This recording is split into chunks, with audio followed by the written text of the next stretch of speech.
Olá, o Saúde Ativa está no ar. Por aqui teremos informações sobre saúde e qualidade de vida. Você também vai conferir vídeos educativos. E nesta edição, vamos bater um papo com a mastologista Paula Saab, que irá falar sobre o Outubro Rosa, uma campanha que tem o objetivo de promover a conscientização e prevenção do câncer de mama. Não saia daí! Você compartilha objetos pessoais como talheres? Sabia que isso pode causar problemas para a sua saúde? Confira este vídeo do Ministério da Saúde que vai explicar um pouco mais. Dicas de saúde. Por que não devemos compartilhar objetos de uso pessoal? Vários problemas de saúde podem aparecer quando compartilhamos objetos como copo, talheres, pratos ou uma garrafinha de água. Isso porque eles podem conter micro-organismos causadores de doenças. Para sua proteção, não compartilhe objetos pessoais. E lembre-se também de higienizar com frequência o seu celular. Saiba mais em saude.gov.br. Ministério da Saúde, Governo Federal. O seu pet já está vacinado? A vacina antirrábica previne a raiva canina e felina, que é uma doença infecciosa causada por um vírus que afeta os mamíferos. É transmitida por meio da mordida, lambedura e arranhadura de animais infectados pelo vírus, que é eliminado pela saliva. A campanha de vacinação seguirá até o dia 4 de novembro com postos volantes e, posteriormente, postos fixos aos sábados.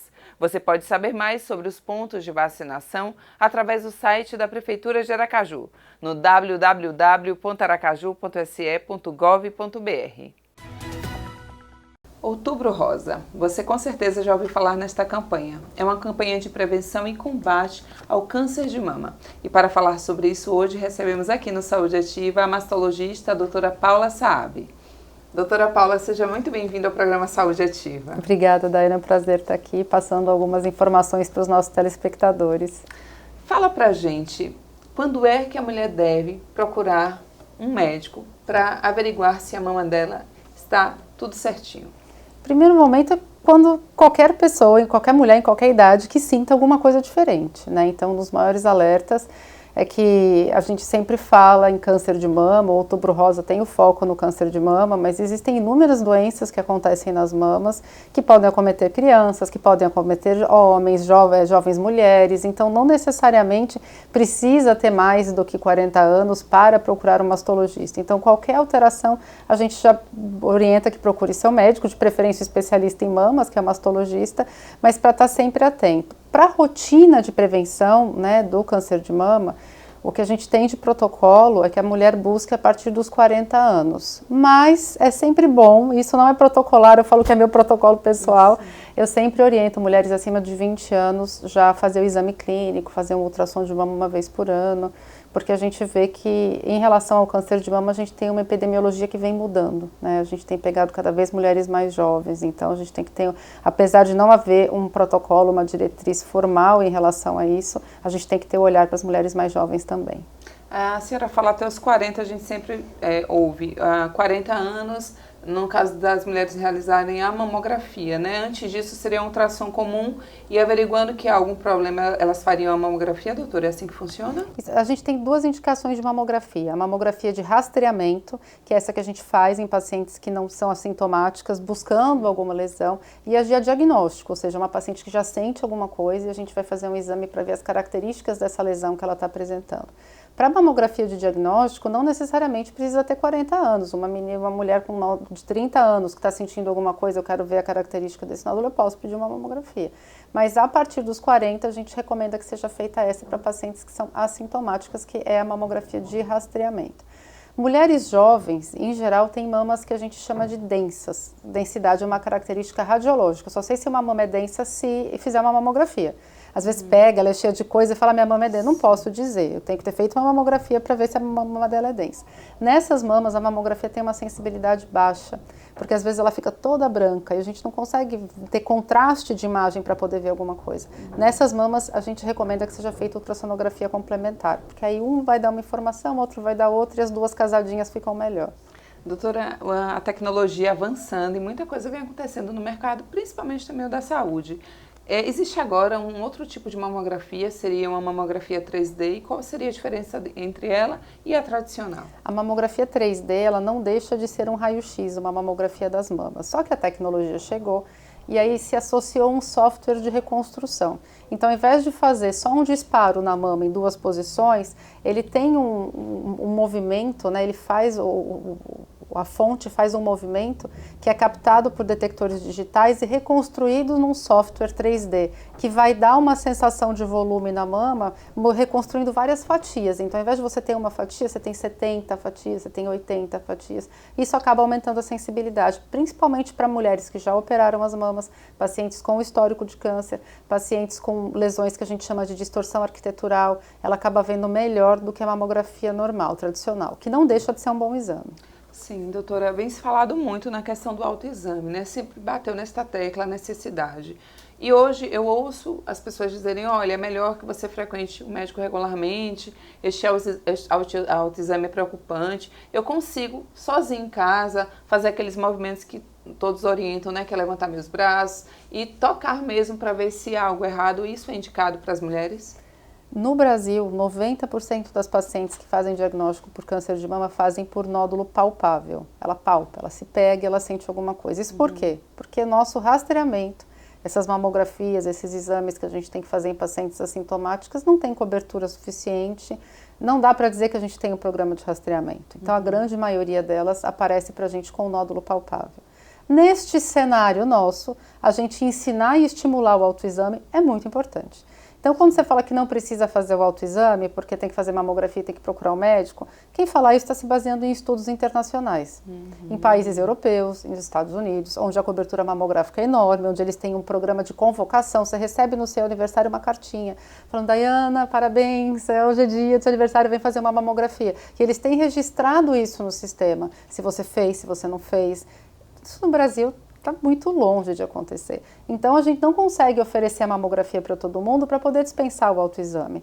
O autoexame, a mulher sente sim, né? A maioria que vem buscar a gente vem porque sentiu alguma coisa. Então, se a gente estimular, a gente pode estar ajudando. Até porque muitas mulheres têm aquela aflição, né, de fazer o autoexame, porque palpa na mama, fala que já sente um monte de nódulo e tal. E quando você tem o hábito de se palpar, você conhece a anatomia do seu corpo. Por mais que você no primeiro momento sinta, no segundo momento você vai sentir também, no terceiro você vai sentir, você vai entender que aquilo é seu. E se aparecer alguma coisa diferente, você vai ter a oportunidade mais precoce de chamar o médico. Então, o autoexame é importante, sim. O autoexame pode salvar vidas num contexto como de país de terceiro mundo, como o Brasil. A Índia publicou um estudo muito interessante em redução a diagnóstico e redução de mortalidade com o autoexame. Ninguém fala, porque é país de terceiro mundo. A gente sempre gosta de se comparar com os de primeiro mundo, mas enfim. Mostrando a importância. Então, quando a gente fala, não precisa, não deve fazer, é porque está se baseando numa realidade que não é a nossa. Na nossa, precisa fazer, precisa ensinar a equipe de saúde básica a fazer autoexame, a enfermeira do posto, o médico do posto, todo mundo tem que saber examinar a mama, inclusive a própria mulher. Sim, doutora, a mamografia ela é suficiente para detectar um câncer ou, por exemplo, o exame realizado, a senhora, por exemplo, verifica que tem algo errado e precisa de outros exames para confirmar este problema? Qualquer exame de diagnóstico que não seja a biópsia, ele vai me sugerir a doença. Sim. Então, a mamografia sozinha tem a capacidade de me mostrar uma lesão altamente suspeita, a ponto de eu pensar, eu preciso biopsiar. O ultrassom da mesma forma. Obviamente que nem o câncer de mama ele se manifesta de várias formas. Ele pode se manifestar na mamografia como um nódulo, ele pode se manifestar como uma assimetria, ele pode se manifestar como microcalcificações. Existem vários tipos de assimetria, de maneira dele se manifestar. Se eu pego um nódulo, por exemplo, que tem uma densidade parecida com tecido mamário, numa mama densa, a mamografia pode esconder. Nesse contexto é importante associar o ultrassom, entendeu? Então, tanto o ultrassom, quanto a mamografia, quanto a ressonância vão me mostrar sinais de suspeita, mas o que confirma o diagnóstico é a biópsia. A gente fala muito dessa detecção precoce, né? Todos, eu acho que a maioria das pessoas que não são médicos têm associado que o câncer seria um tumor, um carocinho. Essa detecção precoce seria, então, a fase inicial de um carocinho, se assim a gente pode falar para quem nos assiste a entender, quando a gente fala detecção precoce, tem um cuidado, seria um carocinho que ainda está na fase inicial e que ele, possivelmente retirado, não traria danos futuros, doutora? Isso, esse é o objetivo. Quando você fala diagnóstico precoce, é você pegar uma lesão que ainda não apareceu clinicamente. Então, a gente, a princípio, não teria como saber que ela está lá se não tivesse feito um exame que mostrasse para a gente. Nesse contexto de diagnóstico precoce, de lesões não palpáveis, a gente tem taxa de cura de mais de 95%. Não que ela não vai ter que tratar, né? Hoje a gente tem vários subtipos de tumor, cada um pede um tipo de tratamento, um tipo de medicação diferente, não é uma receita de bolo para todo mundo, mas o que tem em comum, o denominador comum, é que quando você faz diagnóstico de lesões milimétricas, centimétricas, né, ela tem grandes chances de cura, independente do subtipo. Então, a nossa tecla em relação a fazer mamografia, fazer ultrassom, fazer diagnóstico precoce é nesses casos, porque a gente cura a grande maioria deles. E, obviamente, que o tratamento tende a ser proporcional em intensidade ao tamanho. Quanto tumores maiores, vai ser um tratamento mais intenso. Tumores menores, um tratamento mais ameno. E era justamente isso que eu iria perguntar para a senhora. Por exemplo, casos de mulheres que descobrem um câncer, algumas não retiram, mas outras acabam tendo que retirar umas, 2 mamas. Isso aí vai depender realmente do tamanho, da proporção que o tumor já tomou, doutora? Isso. E também da manifestação, por exemplo, tem alguns tumores que se manifestam como microcalcificações. São tumores tão pequenininhos que acontecem dentro do ducto, que é o caninho, que leva o leite até o bico do peito, mas acontece difusamente na mama inteira. Então, esses, às vezes, não são nem invasivos, que são conhecidos como com raiz, mas ele tem uma extensão tão grande que a gente precisa fazer a retirada de todo o tecido mamário. Agora, dependendo da relação, né, volume da mama com volume do tumor, eu sempre tento fazer cirurgia conservadora. A mastectomia, assim, é quando não tem opção e a gente sempre reconstrói, né, óbvio, quando possível, estando no sistema privado, no sistema público. Deixo aqui a chamada para os nossos gestores que estiverem nos vendo. A reconstrução mamária, ela é lei, a gente tem que oferecer isso para as mulheres, a gente melhora a autoestima, a gente melhora pós-câncer e é uma coisa que todas as mulheres têm direito garantido por lei, a gente tem que conseguir oferecer. Né? E era justamente isso que eu ia falar, doutora, mexe com o psicológico da mulher, Não, completamente. Né? Agora, é tão gostoso a gente ver, né, uma mulher, porque existe um mito, a gente sempre morre de pavor, né, Daiana, de entrar num território que a gente não conhece, ainda mais num território que é muito famoso por mortes trágicas e sofridas. Então, quando você dá um diagnóstico, às vezes eu dou um diagnóstico de câncer de mama para o paciente, mas eu sei que ela vai ficar bem. Eu sei que é um tumor pequeno, que é inicial, que tem características de um tumor pouco agressivo. E aí você tenta passar essa tranquilidade, não tirando a importância do diagnóstico, mas não importa, o chão abre e a pessoa cai. Sim. E você precisa ir lá e explicar com muita calma. Então, a gente sabe que existem hoje ferramentas que nos permitem ter um sucesso de tratamento muito grande, mas existe uma consciência social em relação à doença que está na frente da gente, então ela já se assusta e se apavora, mesmo sem saber para onde ela vai. Então é todo um contexto que a gente tem que acolher, e ela saber, já ter isso dentro medularmente, que se eventualmente alguma coisa dessa cometê-la, ela vai conseguir reconstruir, ela não vai sair mutilada, ela vai sair com sua autoestima resgatada, já é parte desse processo de aceitação, né? Sim. Já é grande parte desse processo de aceitação. Ameniza um pouco o problema, que não é tão simples, mas pode ter um resultado satisfatório. Com certeza, né, porque na realidade o tratamento historicamente do câncer de mama, ele começou com uma cirurgia ultra mega radical. Então a gente começou os estudos para o câncer de mama ao contrário. Porque geralmente você faz um estudo tratamento versus não tratamento, mas um tratamento menos agressivo e você vai aumentando essa agressividade. No caso do câncer de mama, a primeira cirurgia descrita foi uma cirurgia absurdamente mutiladora, onde você tirava a mama toda, você tirava a musculatura toda, você tirava todos os gânglios, e todos os estudos desde então vêm para descalonar isso, para ver se a gente precisa mesmo de tanta radicalidade. E o tempo vem mostrado para a gente que não, a gente não precisa dessa radicalidade, cada vez menos. Você fazer uma cirurgia pequena, mas bem feita, comparada àquela cirurgia mutiladora, o resultado oncológico, no final das contas, vai ser o mesmo. Então, por que eu preciso ser tão agressivo? Mas isso, de novo, está no inconsciente da sociedade, porque a paciente senta no consultório, doutora, tira tudo. Tira tudo, tira as duas, porque eu não quero, porque senão eu vou ter na outra mama. E a gente sabe que é dificílimo você ter hoje um câncer, pode acontecer, mas é dificílimo você ter um câncer de mama contralateral. Tem alguns subtipos que dão mais, alterações genéticas, mas em geral é muito difícil, inclusive, ela recorrer numa mama que já foi operada, numa mama que já foi tratada, bem tratada, né? Fez uma cirurgia com margem livre, fez radioterapia. A chance de você recorrer à doença nessa mama é baixíssima. É igual a da mastectomia. Tem alguns estudos que mostram até que a cirurgia conservadora mais radioterapia é melhor do que a mastectomia. E mesmo assim, às vezes você vê a resistência dela e ficar com a mama. né?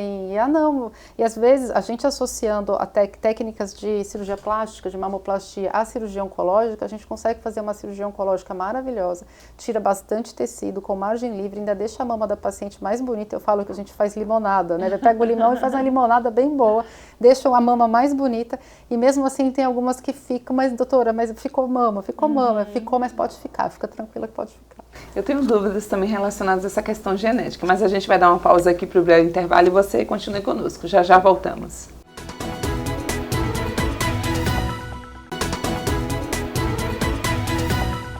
Estamos de volta com o Saúde Ativa e olha só, perdeu o primeiro bloco, não tem problema. Vai lá no YouTube, coloca Câmara Municipal de Aracaju e você consegue assistir a reprise. E o nosso bate-papo hoje é com a mastologista, a doutora Paula Saab. Estamos falando sobre Outubro Rosa, o diagnóstico precoce do câncer de mama. Doutora Paula, estamos de volta. O nosso primeiro bloco foi muito esclarecedor e há uma dúvida também que eu ouço muitas pessoas falarem, essa questão genética. A probabilidade que eu tenha um parente na minha família, uma mulher que tenha tido câncer de mama, o risco maior seria realmente para aqueles parentes de primeiro grau ou não há risco? Fala pra gente sobre isso. De cada 100 mulheres que têm câncer de mama, 90 não têm história na família. 10% estão relacionadas a histórias familiares e mutações genéticas que passam, né, que são hereditárias, que podem passar de mãe para filho, de pai para filho. Então, é o primeiro mito que a gente tem que acabar, porque a paciente chega no consultório, às vezes fala, mas doutor, eu não tenho na família história de câncer de mama. Como se isso fosse alguma coisa que atirasse o rótulo. Não vou ter, porque não tem história na minha família. Eu falo, meu amor, veja só, não é assim que funciona. Todos os tumores, eles aparecem por alterações genéticas da célula. Algumas já nascem com a pessoa, que é o que a gente chama de mutação germinativa, que são os responsáveis por esses 10% dos casos. São mutações raras, mas são mutações que incorrem num risco maior ao longo da vida. E os genes mais comuns são BRCA1 e BRCA2, que vai dar em torno de aumento de 50% a 60% de chance de câncer de mama e ovário para o BRCA1 e um pouco menos para o BRCA2. BRCA2 associada também a câncer de mama em homem. Então, se você pega no contexto geral, é a minoria, né? Então, o fato de você não ter história na família não te exime do risco. Aí vale a pena entender que essa célulazinha que começou doente, porque o que é o câncer? É uma célula que perdeu a capacidade de parar de se multiplicar. Então, ela multiplica em 2, em 4, em 6 e 8, e aí a matemática vai, né? Tanto que a gente estima que quando um nódulo, um tumor de um câncer de mama é palpável, a mulher já tem ele há pelo menos 10 anos. Porque é o tempo dessa primeira célula começar a crescer e ele, né, chega um ponto onde, como o crescimento é exponencial, que ele vai ficando mais palpável e cresce mais rápido. Mas da primeira até ele ficar palpável, isso demora cerca de 10 anos. Vai depender de várias outras coisas, isso de uma maneira bem genérica. Então, a gente tem que orientar a população que hábitos de vida, estilo de vida estão associados a fatores que vão agir no DNA da sua célula hoje. Então, hoje ela não está doente, mas dependendo de como você tratar essas células ao longo da vida, você vai pegar essas mutações adquiridas, elas vão se somar e vão desenvolver um tumor de qualquer origem, né? Nas mulheres o mais comum é o câncer de mama, de todos. Mas as origens tumorais daquelas alterações que não são germinativas, que a gente não nasce com elas, vêm por fatores ao longo da vida. Exposição a fatores externos, né? No caso do câncer de mama, paciente obesa e sedentária e sobrepeso, a gente já sabe que aumenta risco. E se você pega a nossa população hoje, a maioria, né, eu vi uma reportagem de 60% da população de Aracaju está obeso ou sobrepeso. Isso é um problema de saúde pública, e você nunca viu uma ação de saúde pública falando, pessoal, agora a gente tem que emagrecer. Até porque você vai falar para o pessoal, nossa população que é baixa renda, que come o biscoito, que come o macarrão, que come o arroz e feijão, come só carboidrato, que são alimentos de baixo valor nutricional, alto valor calórico. Aquela mulher que trabalha o dia inteiro, chega em casa, tem os filhos para cuidar, a casa para cuidar, falar para ela que ela tem que fazer exercício, que ela não pode comer macarrão, tem que comer saladinha, ela tem um contrassenso, né? Mas é um problema de saúde pública, porque a gente sabe que aumenta o risco para câncer de mama, para doença cardiovascular, a gente fala muito de câncer de mama, mas o que mais mata a mulher em Aracaju, em Sergipe, no Brasil e no mundo é doença cardiovascular. E os fatores de risco acabam sendo semelhantes entre as duas doenças. E a gente já sabe disso e a gente não faz nada para orientar a população. Então eu oriento no meu consultório. Mas fica aquela coisa meio vaga, porque todo mundo sabe, né, que a gente tem que fazer exercício, que a gente tem que ser magra, que a gente tem que comer direito. Mas você não vê um preparo social para que isso aconteça. Né? Você não tem estímulo financeiro para uma comida natural, orgânica, custar mais barato. Você não tem um estímulo para que dentro da carga horária de trabalho as pessoas se exercitem. Então, se você tem fome agora, eu estou com fome agora, eu preciso comer alguma coisa, não trouxe nada. Você vai no bar da frente, você vai comer o quê? Sim. Uma abobrinha? Não, você vai comer uma coxinha gordurosa. Então, a nossa cultura está desenhada para ser muito difícil você fazer a prevenção primária, que é né, você ter medidas para evitar o aparecimento do câncer. Era justamente isso, inclusive, que eu ia perguntar para a senhora, porque com certeza, além do toque, as pessoas que nos assistem ficam, né, curiosas, o que é que eu posso fazer além disso para evitar? E a gente sempre bate muito nessa tecla da questão da atividade física, de uma alimentação saudável. É complicado para uma grande parte da população, mas é necessária por vários problemas que elas podem evitar. O cardíaco, com certeza, a gente está vendo aí aumentar muito o número de pessoas que estão tendo infarto, e muito jovens, né? Que, inclusive, entrevistamos uma cardiologista, ela disse, antigamente você vai falar mais dos idosos, mas hoje pessoas de 20, 30 anos já estão aí tendo problemas sérios e levando até a óbito. Doutora, tem uma outra dúvida que as pessoas com certeza devem ter também, que um câncer que ele se inicia na mama, há a possibilidade também de ele, como a gente fala, de ele se espalhar e para outros órgãos, isso é possível? Não, existem o tipo de câncer que é o que a gente chama de in situ, falando da mama, mas isso em outros lugares do corpo, que ele não tem a capacidade de dar doença à distância. E o invasivo, que é o com raiz, né, que é a grande maioria, que ele tem a capacidade de invadir vasos linfáticos, sanguíneos, às vezes bainhas neurais, e sair da mama e ir para outros lugares. Quando alguém falece de câncer de mama, é por conta da evolução da doença, que sai da mama e vai para outros lugares. Tá? O que tem acontecido nos últimos anos? A gente tem cronificado doenças, cada vez mais. É muito difícil hoje você descobrir a cura para determinada doença. Eu posso estar sendo, mas a minha cabeça não é muito boa, mas a última cura que eu lembro de dar curou é da tuberculose. Depois disso, a cura, você controla diabetes, você controla pressão alta, você controla infecção por HIV. E a tendência é a gente começar a controlar a paciente oncológico também. Então, existem cada vez mais medicações mais modernas e muito custosas sendo lançadas no mercado para aumentar a sobrevida dessas pacientes que evoluem com doença à distância. Né? Então, existem vários locais que podem acontecer. Na mama, os mais comuns são pulmão, fígado e ossos. E para cada local, existem medicações específicas para a gente tentar fazer o controle da doença. Na maioria das vezes, com bom controle, com boa evolução, 7, 8, 10 anos de controle de doença. Né? Obviamente, isso não acontece para todo mundo, mas tem se caminhado para cada vez mais mulheres serem controladas com esse tipo de medicação. Então, o cenário da paciente metastática também está mudando muito. E é quando a gente também, né, dar a notícia é um negócio muito complexo, a gente precisa ter muita sensibilidade, porque às vezes a gente está dando uma notícia que a gente no fundo está acreditando, até pela experiência, que vai ficar tudo bem, mas para quem está recebendo é devastador, então a gente tem que, doença apareceu em outro lugar, mas calma, tem coisa para fazer, né? E geralmente essas coisas para se fazer são medicações de longo prazo. Cada congresso que tem, cada ano que tem, são novas medicações que estão surgindo com novos estudos e novas informações. Então, o cenário de controle de doença, mesmo doença avançada e metastática, é muito promissor. É porque, na verdade, doutora, a senhora com certeza é médica, mas também a paciente sabe o diagnóstico do câncer, independente de onde ele seja. Ele pode ser aquele de pele minúsculo. A gente já tem essa imagem que é uma doença que com certeza vai te levar a óbito. Então, é uma luta inicial, mas eu acho que, não sei se é desta forma que funciona, mas é interessante que uma pessoa que faça a detecção do câncer de mama, ela também busque uma ajuda psicológica para isso? Não, sem dúvida. Tanto que no centro de oncologia existem psicólogos especialistas, né, em oncopsicologia, porque é um baque muito grande. A gente vive naquela berlinda da nossa ilusão, de que com a gente nada acontece. Sim. E quando alguma coisa acontece, você fala, meu Deus, eu sou mortal. Né? E esse susto de isso pode acontecer comigo, ele traz vários sentimentos. E a primeira pergunta que se faz, né, por que eu? Aí você vai dentro do porquê eu.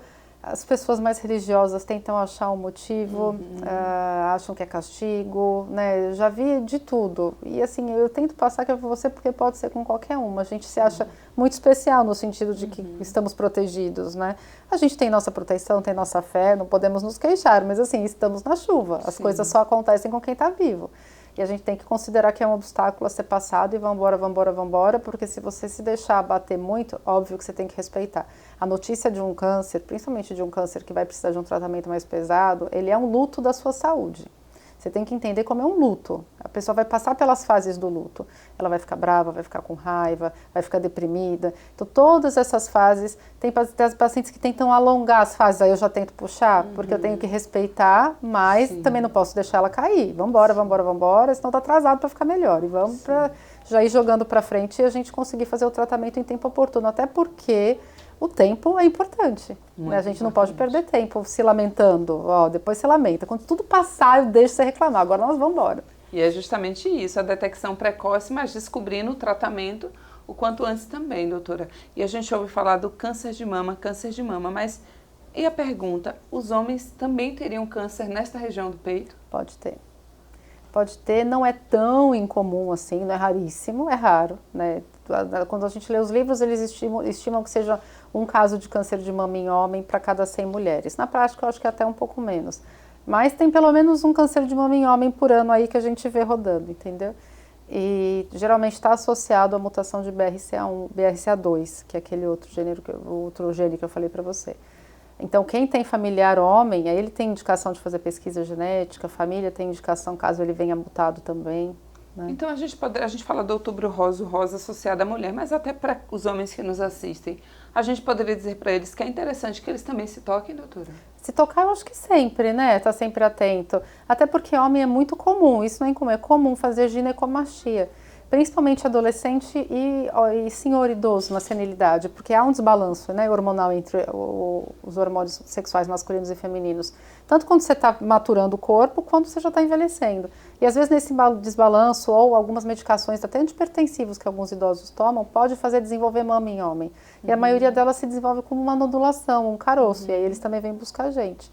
Mas o câncer de mama também se manifesta como um caroço na maioria das vezes. Então, ele tem que se tocar, estar atento. Não existe indicação de mamografia para homem, não existe. Não se justifica em termos de incidência. Mas essa atenção especial é sempre importante. A gente sempre, quando traz aqui os temas, a gente fala para a população, doutora, não busquem ajuda na internet, né? Eu acho que talvez um pouco menos para o câncer, mas elas já vão buscar o diagnóstico. Então, fala para elas. Por exemplo, eu estou me tocando e verifiquei que eu tenho um nódulozinho. Qual é o primeiro médico que eu devo procurar? Porque ainda há essa dúvida. Eu devo direto procurar um mastologista, eu procuro uma ginecologista para que daí ela me oriente. Qual é o caminho que ela deve fazer? Para quem tem acesso, se você tem acesso, tem plano de saúde, ou tem um sistema de saúde público que funcione perto de você, procure um mastologista. Que é que a gente, se tiver que biopsiar, já vai encaminhar para biopsiar, a gente já vai dar todo o direcionamento. Se não, você vai procurar aquilo que tiver mais fácil de você, né, do seu alcance. O médico da estratégia da saúde da família, o médico ginecologista. O importante é ser avaliado por um médico que vai entender qual que é a urgência. Porque mesmo das alterações palpáveis, a grande maioria é benigna. Né? Mas existem sinais de suspeição no exame físico, que você falou, esse aqui a gente precisa priorizar, precisa dar mais atenção. Então, quando possível, mastologista. Se não for possível, tem que passar por avaliação médica. Doutora, só para mostrar para quem nos assiste, o movimento seria as mãos, o braço para cima. Existe a receita do bolo, tá? Mas hoje, eu sempre falo, faça como você preferir, como você se sentir mais à vontade. O porquê que é importante você levantar os braços? Porque tem alguns tumorzinhos que eles ficam fixos enquanto a pele se mexe. E ele estando fixo, ele faz a pele retrair e faz um afundadinho na mama. Esse afundadinho é um sinal, é uma retração de pele ou atrás do bico. Então, fazer essa movimentação com o braço para cima, olhando no espelho, procurando lesão de pele, é importante. Agora, como vai se palpar, se vai se dedilhar, se vai colocar um hidratante, vai fazer movimento circular, escorregar, aí não importa. O importante é você ter o seu padrão e lembrar de fazer a expressão no final, né? Dar sempre uma apertadinha no bico para ver se sai alguma secreção. Foi muito esclarecedor. Doutora, tem muita gente que com certeza nos assiste, a gente verifica que é um número grande de mulheres cada dia mais detectam a doença, e espero que sim, que seja na fase inicial, se isso tiver que acontecer com você. Mas fala para elas agora, para que elas se sintam mais confortáveis. Eu sei que a senhora reforçou muito esse cuidado, de que em grande maioria há a possibilidade de cura, vocês vão ficar bem, mas para quem nos assiste, está em casa, não está legal, acabou de descobrir um câncer de mama, o que é que a senhora tem para dizer para elas? Que tem tratamento, né? Que a gente está aqui nessa vida por planos divinos, que a gente tem que confiar na nossa caminhada, confiar na medicina, confiar que tem gente, né, estudando para conseguir ter cada vez mais taxas de curas, mas não esquecer que a gente tem que fazer a nossa parte também. Sentir um nódulo, dá medo de procurar um médico. Não tenha medo. Aliás, tenha, mas vai com medo mesmo, só vai. Procure auxílio, crie uma rede de apoio. Se você já tem o diagnóstico, passou recentemente pelo diagnóstico, vai estar com medo, vai estar assustada, vai fazer a primeira sessão de químio se tiver que fazer, vai acabar a químio e vai falar, acabou, era isso. Né? Então, assim, permita que o tempo lhe mostre que as coisas não têm necessariamente o desfecho que a gente programa para a nossa cabeça, que geralmente é ruim. Sempre coloque sua cabeça no melhor lugar. Acho que esse é o meu recado. Eu acho que foi muito esclarecedor. Ficaríamos aqui por horas, com certeza, batendo papo com a senhora. Parabéns pelo seu trabalho desenvolvido aqui em Aracaju, para Sergipe, para o mundo. E eu espero que a senhora volte outras vezes. Obrigada pelo convite, estamos sempre à disposição. Em breve, Saúde Ativa estará de volta com mais informações sobre saúde e qualidade de vida. Eu espero você. Até lá!